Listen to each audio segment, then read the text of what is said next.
Eu me lembrei de um professor da faculdade teológica que ele dizia, em alguns momentos, que as mensagens dele foram construídas a 4 mãos.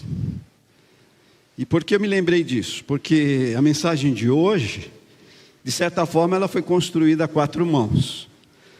As minhas e a também do pastor André, que deu aí vários insights na mensagem desta noite. Então tem uma parceria aí para que a gente possa crescer um pouco mais, ouvindo sobre a igreja, o cuidado e o cuidado com a igreja. Eu vou ler esse texto que está aí, 2 Coríntios, segunda carta de Paulo aos Coríntios, no capítulo 11. Eu quero que vocês prestem muita atenção nessa leitura, para que vocês, já pela leitura, percebam o quanto esse apóstolo foi relevante para a sua época, e o quanto é esperado que nós também sejamos relevantes para a nossa época. Olha o que ele diz aqui na carta. Espero que vocês, coríntios, suportem um pouco da minha insensatez. Sim, por favor, sejam pacientes comigo. O zelo que tenho por vocês é um zelo que vem de Deus. Eu os prometi a um único marido, Cristo. Ele está tratando aqui essas pessoas, essa igreja, como se fosse uma noiva, que seria posteriormente apresentada ao seu noivo. O noivo é Jesus, e ele está usando aqui figuras de linguagem, e ele está dizendo: eu tenho por vocês um zelo que vem de Deus, querendo apresentá-los a Ele como uma virgem pura. O que receio e quero evitar é que, assim como a serpente enganou Eva com a astúcia, a mente de vocês seja corrompida e se desvie da sua sincera e pura devoção a Cristo. Pois se alguém lhes vem pregando um Jesus que não é aquele que pregamos, ou se vocês acolhem um espírito diferente do que acolheram, ou um evangelho diferente do que aceitaram, vocês o toleram com facilidade. Todavia, não me julgo nem um pouco inferior a estes superapóstolos. Ele está sendo irônico aqui, chamando essas pessoas de superapóstolos, e que estava sendo dado a estes superapóstolos um crédito, o ouvido. E Paulo falou: olha, então me ouçam também, ouçam o que eu tenho para dizer para vocês. Verso 6: eu posso não ser um orador eloquente, contudo tenho conhecimento. De fato, já manifestamos isso a vocês e a todo tipo de situação, ou em todo tipo de situação.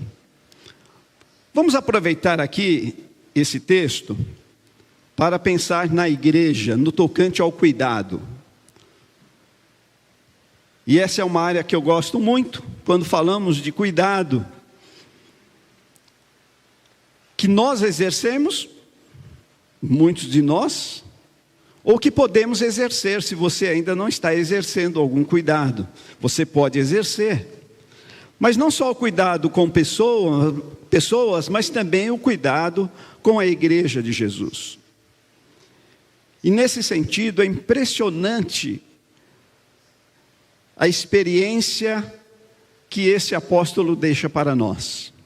O zelo que ele nutre para com a igreja. Se vocês prestaram atenção na leitura que foi feita, a dedicação desse homem para com a igreja é impressionante. E se nós quisermos um modelo de alguém, ser humano como nós, de alguém que cuidou e amou a igreja, essa pessoa é o apóstolo Paulo, e nós podemos então aprender com ele. Porque na condição de pai espiritual daqueles crentes, ele assumiu uma posição, uma responsabilidade, como se fosse sua, de garantir a saúde espiritual daquelas pessoas. Não somente a saúde espiritual, mas a própria educação daquelas pessoas. Tanto na vida espiritual, mas também na vida moral. E aí ele passa, nas suas cartas, a dar uma série de orientações, justamente para que as pessoas pudessem amadurecerem. O objetivo dito aqui nesse texto, pequeno texto que nós lemos, era de apresentar essas pessoas como se fossem pessoas virgens, ou seja, pessoas puras. Paulo queria investir nessa igreja, nessas pessoas, de tal maneira que em algum momento ele pudesse dizer para Jesus, o noivo: aqui está a sua igreja, eu tomei conta dela, eu zelei por ela, eu investi, eu dei a minha vida por ela, para que o Senhor então possa receber essas pessoas da melhor forma possível. É esse mesmo apóstolo que em outro momento vai dizer, lá em Atos no capítulo 20, eu não deixei de anunciar as coisas de Deus. Eu não deixei de anunciar. Tudo aquilo que Deus queria que ele anunciasse, ele anuncia. E ele diz, eu não deixei de vos anunciar. Ou seja, eu não deixei de falar o que tinha que ser falado. Eu não deixei de pregar aquilo que tinha que ser pregado. Esse Paulo, sem dúvida nenhuma, é um exemplo para nós. Mas eu quero que você pare um pouco para pensar nesse quadro que nós estamos descrevendo desse personagem. Uma pessoa que se doa para interferir positivamente na vida de uma pessoa. Uma pessoa que se doa é uma pessoa que coloca do seu tempo, ou seja, está doando também do seu tempo. É uma pessoa que está doando os seus dons para abençoar outros.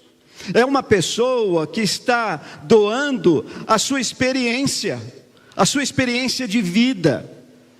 E com todo esse conjunto de doações, ele pode oferecer às pessoas o melhor que as pessoas podem receber. Eu quero dizer que este quadro do apóstolo também é seu. Esse desafio do apóstolo também é seu. Esse trabalho, esse serviço que o apóstolo desempenhou também é seu. Através dos seus dons, através dos talentos que você tem, através do seu tempo. Foi anunciado aqui quantas coisas através da ASEB tem sido realizada. Quantas pessoas têm doado do seu tempo, têm doado do seu talento, têm doado das suas capacitações para abençoar outras pessoas. Igreja é isso. Nós somos chamados não somente para ganhar a vida eterna, mas sobretudo também abençoar pessoas, através do cuidado que devemos ter com elas. E Paulo tem isso tão marcado no seu coração, que isso se espalha não somente com esta igreja específica, mas também com outras igrejas. Se vocês olharem lá em Gálatas, no capítulo 4, quando ele escreve aqueles crentes da Galácia, ele vai dizer, meus filhos, novamente estou sofrendo dores de parto. Olha a figura de linguagem que ele utiliza aqui.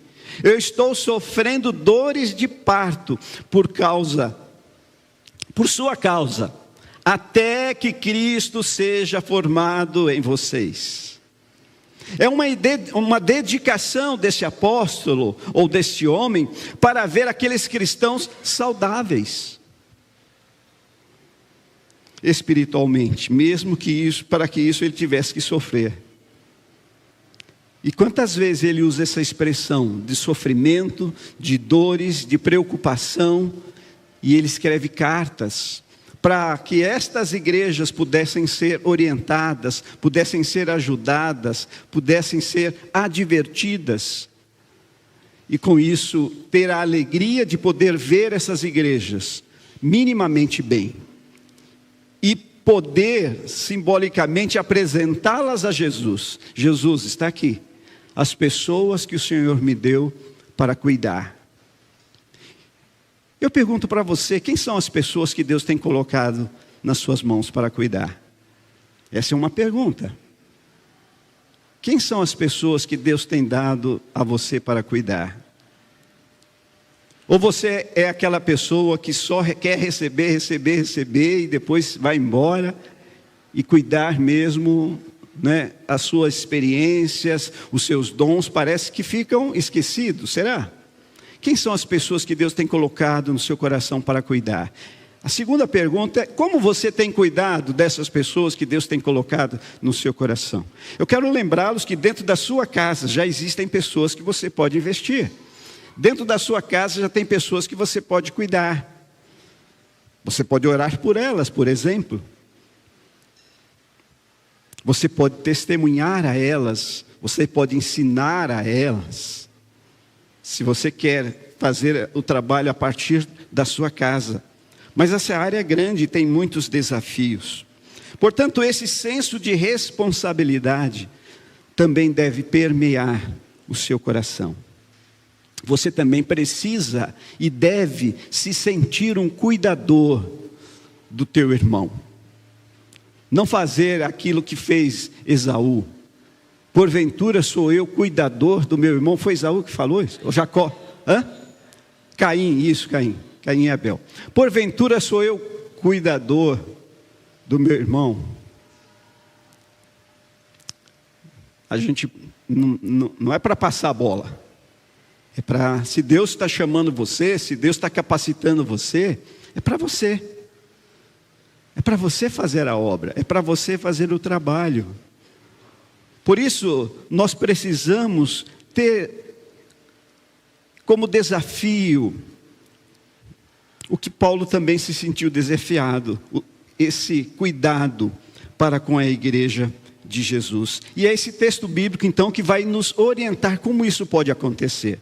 Quero chamá-los a atenção para o verso 3, porque nós vamos ver aqui apenas duas vertentes desse cuidado.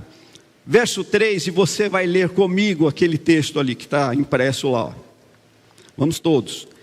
O que receio e quero evitar é assim como a serpente enganou Eva com astúcia, a mente de vocês seja corrompida e se desvie da sua sincera e pura devoção a Cristo.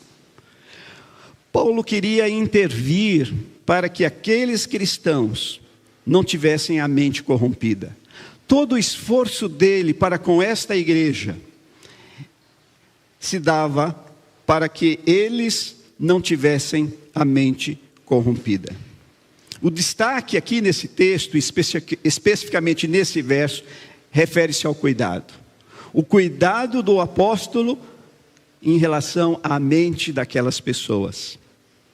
Porque quando a nossa mente é corrompida, a nossa devoção fica comprometida. E nós então precisamos cuidar uns dos outros, para que a nossa mente, ou a mente do outro, não se torne corrompida. E como isso pode acontecer? Através do cuidado que nós vamos tendo com o outro. Hoje pela manhã alguém comentou sobre uma dificuldade particular.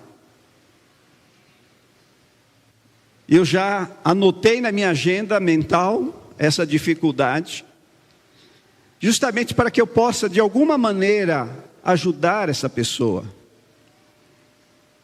Para que essa pessoa possa superar essa dificuldade e conseguir trilhar o caminho que precisa ser trilhado. E assim é com cada um de nós. As pessoas que Deus vai colocando em seu caminho, entenda que é para que você possa exercer cuidado e essa mente não venha se tornar corrompida por alguma razão, por alguma questão. Então, se você tem alguém que Deus tem despertado o seu olhar para aquela pessoa, por que não conversar com essa pessoa? Por que não orientar essa pessoa? Por que não exortar essa pessoa? Por que não aconselhar essa pessoa? Se nós estamos falando do cuidado que deve acontecer uns para com os outros, por que não fazer isso? Esse negócio de cada um cuida de si, esse negócio de cada macaco no seu galho, me desculpe essa expressão, meus queridos, isso não se refere à igreja de Jesus. Isso não tem nada a ver com a igreja de Jesus. A igreja de Jesus é participação, a igreja de Jesus é envolvimento. Eu faço parte da igreja. Logo, tem pessoas que Deus vai colocando no meu caminho e eu não posso desviar a atenção. Eu não posso atravessar a rua. No mínimo eu tenho que estar orando por essa pessoa, para que Deus então possa estar dando as orientações necessárias. É interessante como Paulo se aplica a cuidar dessas pessoas, dessa igreja, especificamente com a mente dessas pessoas, para que elas não se desviassem. E esse cuidado, queridos, esse cuidado não é apenas tão somente individual.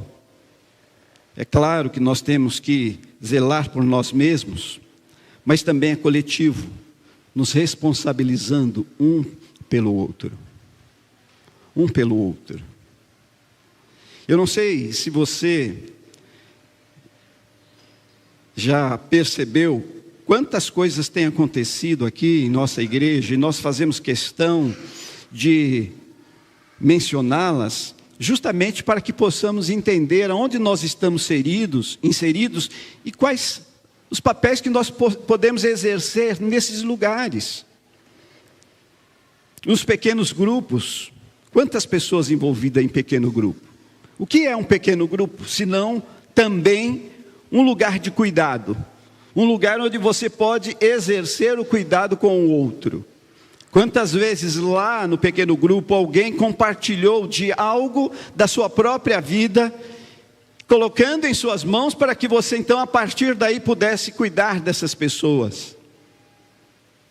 Nos cultos, as orientações que têm sido dadas, as falas que têm sido trazidas, qual é o objetivo de tudo isso? A escola dominical, não somente para um determinado grupo de pessoas, mas para todas as faixas etárias. Ontem a Ivone estava compartilhando os textos bíblicos que têm sido ministrados na outra classe. Porque é isso. Se você quer ouvir sobre família, se você quer ouvir um trecho da Bíblia, agora é o Antigo Testamento, não é isso? Então, sobre o Antigo Testamento, mas tem também a classe das crianças, tem a classe também dos adolescentes. E são lições, são estudos para dar a essas pessoas dentro das suas faixas de idade, para que o entendimento possa ser a todos. Meus queridos, não somente a escola dominical, mas os próprios projetos da SEB. Quantas coisas têm sido feitas, nós ouvimos aqui um pedaço daquilo que tem sido feito. Foi dito aqui de quantas pessoas estão participando por fora, não é? Indiretamente, digamos assim. Que coisa maravilhosa. Não somente a SEB, mas também na cantina. Cantina também é lugar de abençoar pessoas, abençoar vidas. Nos atendimentos que fazemos, tanto na área do cuidado, como também nos atendimentos psicopedagógicos. Nós temos uma pessoa aqui que dominicalmente dá atendimentos a crianças, a adolescentes, a juniores. A Josi, não é? Um atendimento psicopedagógico, orientando talvez os seus filhos. De quarta-feira também. Pessoa que doa do seu tempo, doa dos seus dons para exercer o cuidado. As Déboras, a intercessão.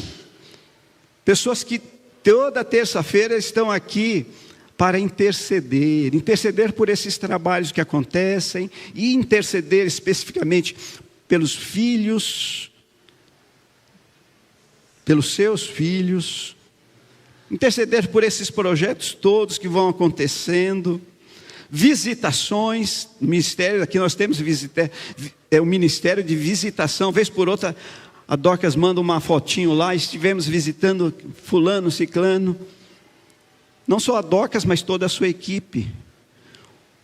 O louvor, às vezes a gente pensa que o louvor é apenas aqui à frente, nesse momento onde eles estão cantando a música, mas existem encontros, existem orientações, existem capacitações. Com certeza eu esqueci de vários ministérios, com certeza.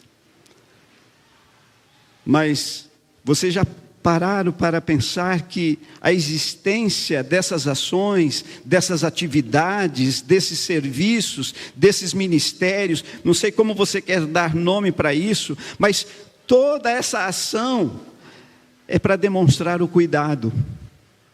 É para demonstrar o cuidado que se tem às pessoas que fazem parte desses fóruns dos mais diversos. E você então, participando de um desses fóruns, você pode ministrar cuidado às pessoas, não somente às pessoas, mas ao mundo. O Everton falou aí que nós estamos agora, através da SEB, responsabilizados pela comunidade, pela região norte, é isso? Olha a responsabilidade. Então nós estamos indo para além dessas quatro paredes. O que exige de nós responsabilidade, o que exige de nós comprometimento, o que exige de nós seriedade, o que exige de nós temor a Jesus. Meus queridos, é tão importante nós pensarmos como o cuidado, ele precisa ser exercido como se fosse um dever nosso. Eu entendo que Paulo tinha isso como se fosse um dever. Recentemente eu estive aqui em atendimento, e no estacionamento tinha várias pessoas na aula de capoeira. Tinha várias pessoas, e logo eu pensei, pessoas estão sendo cuidadas. Pessoas estão disponibilizando do seu tempo e dos seus dons para cuidar. Essas pessoas apareceram. Essas pessoas não receberam uma imposição. Vocês são obrigados a fazerem isso. Essas pessoas se colocaram à disposição para cuidar. Eu atendo pessoas, e uma das pessoas, ou uma das famílias atendidas já me disseram, olha, nós estamos também fazendo capoeira. Então eu acabo sendo beneficiado também, porque se eu quero que essas pessoas atuem, que essas pessoas possam dividir o seu tempo, não só no problema em si, mas fazendo outras coisas sadias. Percebe a parceria que a gente vai fazendo? E a gente vai dando as mãos sem mesmo a gente combinar, sem mesmo a gente pedir. As coisas vão acontecendo. E as pessoas vão sendo abençoadas. Ah, meus queridos, como isso é necessário. Portanto, que a sua participação e o seu envolvimento sejam notórios. Que você se sinta participante da Igreja de Jesus. Eu faço parte dessa comunidade. Se eu faço parte, é porque Deus tem um propósito para a minha vida. Você que veio de outro local, por que você veio? Por que você está aqui? Ah, a igreja é acolhedora. Sim, mas não é só por causa disso. É porque Deus quer usar você para abençoar alguém. Então, se você recebe de Deus essa missão, por que fugir dela? Faça do seu jeito. Faça dentro do talento que você recebeu para fazer isso, mas faça. Faça. que o mesmo sentimento de Paulo em apresentar as pessoas a Cristo de maneira pura, seja também o seu sentimento. Para isso, o que você precisa fazer? É a grande pergunta. O que você precisa fazer? Ponha então os seus talentos, seus conhecimentos, suas experiências e exerça o que Deus lhe chamou para exercer. Olha que texto lindo lá de Hebreus, do autor de Hebreus capítulo 10. E consideremo-nos uns aos outros para nos incentivarmos ao amor e às boas obras. Incentivar, nosso papel é incentivar o outro. É isso, é incentivar o outro. Não deixemos de nos reunir como igreja, segundo o costume de alguns, mas procuremos encorajar-nos uns aos outros. Incentivar-nos e encorajar-nos. Aqui, olha, o nosso papel, incentivar-nos e encorajar-nos. Ainda mais quando vocês veem que se aproxima aquele dia. Qual dia? O dia da volta de Jesus. Quando aí não precisará mais de serviço algum. Quando Jesus vier buscar os seus. Mas enquanto esse dia não chega, Jesus tem chamado você para assumir a responsabilidade de atuar em alguma área, de ajudar pessoas. E Paulo tem servido aí como nossa referência. Mas a outra vertente do cuidado está no verso 4, que eu também vou pedir para vocês lerem para mim.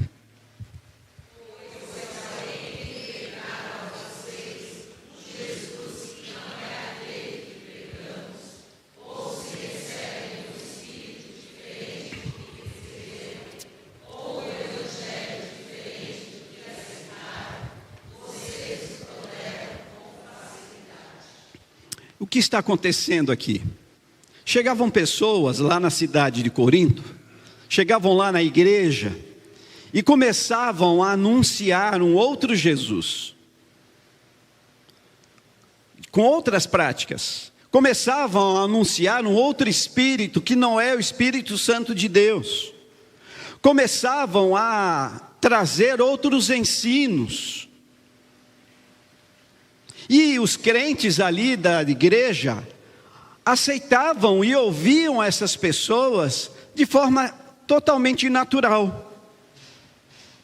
Paulo então, olhando para tudo isso, chama a atenção desses crentes para que mudasse esse proceder, porque isso não estava correto, porque aquilo que estava sendo apresentado não era o verdadeiro evangelho de Jesus. E Paulo estava dizendo, olha, se isso não é o verdadeiro evangelho, por que vocês ficam dando crédito para isso? Em outro momento, também lá aos crentes da Galácia, Paulo diz algo muito parecido. Ele diz assim, admiro-me de que vocês estão abandonando tão rapidamente aquele que o chamou pela graça de Cristo, para seguirem outro evangelho que na realidade não é o evangelho. O que ocorre é que algumas pessoas estão perturbando, querendo perverter o evangelho de Cristo. E ainda, continuando nesse mesmo texto, ele vai dizer, olha, se alguém prega um evangelho que não é o evangelho de Jesus, que esta pessoa seja considerada amaldiçoada. Paulo então queria assegurar que estas pessoas não renunciassem àquilo que elas tinham de mais importante, Jesus Cristo. Aquilo que elas tinham aprendido de Jesus, o Evangelho de Jesus. E ele então se preocupa em passar para essas pessoas os perigos que estas pessoas estavam se metendo. Então, se por um lado nós devemos cuidar das pessoas para que elas sejam apresentadas como a noiva para o seu noivo de maneira pura, por outro lado nós também devemos cuidar da igreja a fim de que ela não tenha espaço para outro evangelho, a não ser o evangelho de Jesus Cristo.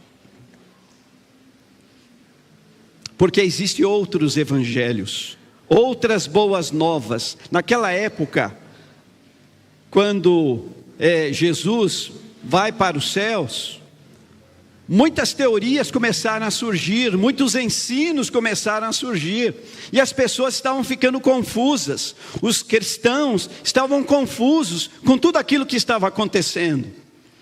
E Paulo então procura orientá-los acerca daquilo que eles estavam acolhendo para si. Isso não é o evangelho de Jesus. E se não é o evangelho de Jesus, não deve ser objeto da nossa atenção. Nós temos que colocar a nossa atenção naquilo que é o evangelho de Jesus. Como nos dias de hoje também, surgem tantas coisas que não diz respeito ao evangelho de Jesus. E portanto não deve ser objeto das nossas preocupações, e sim o evangelho de Jesus. Cuidar dessa mensagem deve tornar evidente que qualquer outra mensagem ou ação que não demonstre a libertação que Cristo nos trouxe, precisa nos colocar em estado de atenção. Eu já contei essa história aqui, mas vou repetir. Eu ainda estava atuando como pastor da igreja, e uma pessoa num domingo chega muito assustada e diz: olha, eu estou em pecado. Eu falei: mas o que está acontecendo? Por que você está em pecado? É porque eu fui fazer feira. Eu fui fazer feira e hoje é domingo. Eu falei: mas qual o problema? É que lá na igreja foi ensinado que nós não podemos fazer feira porque hoje é domingo. Com todo respeito aos ensinos que estão aí fora, mas isso não é o evangelho de Jesus. As pessoas ficam se preocupando muito com calça comprida ou vestido, cabelo tingido de vermelho ou de branco ou de preto, pinta a unha ou não pinta a unha, corta o cabelo ou não corta cabelo. Então as pessoas ficam se preocupando com coisas que não é a essência do evangelho. Não é a essência do evangelho. O evangelho de Jesus é algo que nos salva, por isso que é salvífico. Mas também o evangelho de Jesus é algo libertador. Por isso que Jesus disse: o Filho do Homem veio para libertar e salvar o que estava perdido. Nós somos livres, mas não livres para fazer o que nós bem entendemos, mas para fazer aquilo que Jesus quer que nós façamos. Por isso a grande pergunta que precisa ser feita é se aquilo que você vai fazer, se isso combina com Jesus. Essa é a pergunta, basicamente esta. É a única pergunta que você precisa fazer. E isto que eu quero fazer, o que eu quero falar, combina com Jesus? Se você chegar à conclusão que isso combina com Jesus, ok. Mas não fique colocando uma série de rituais, uma série de regras que torna o evangelho de Jesus um peso, uma escravidão, porque Jesus veio para nos libertar. Cuidar da mensagem do evangelho é isso. É você olhar para o que está acontecendo e perceber se o que está acontecendo é o evangelho de Jesus. Ou é apenas falácias que os homens trazem. Por isso nós precisamos preservar o evangelho de Jesus Cristo. Esse evangelho que salva, mas também esse evangelho que liberta. Esse verdadeiro evangelho de Jesus Cristo. Mas precisamos concluir, e eu quero dizer para você o seguinte: por tudo isso que você acaba de ouvir, valorize e cuide da igreja. Você não está aqui à toa. Você está aqui com um propósito. Eu não sei exatamente qual é o propósito para o qual você está aqui, mas Deus o sabe. E se você está aqui, procure exercer o ministério de cuidado, que pode acontecer de diversas formas. Essas pessoas que ficam no multimídia, ficam colocando o culto ao vivo, essas pessoas estão exercendo cuidado. Estão oferecendo para nós todo um conforto para que a gente possa se sentir amparado por toda essa tecnologia que existe. Então, o cuidado pode ser exercido de diversas maneiras.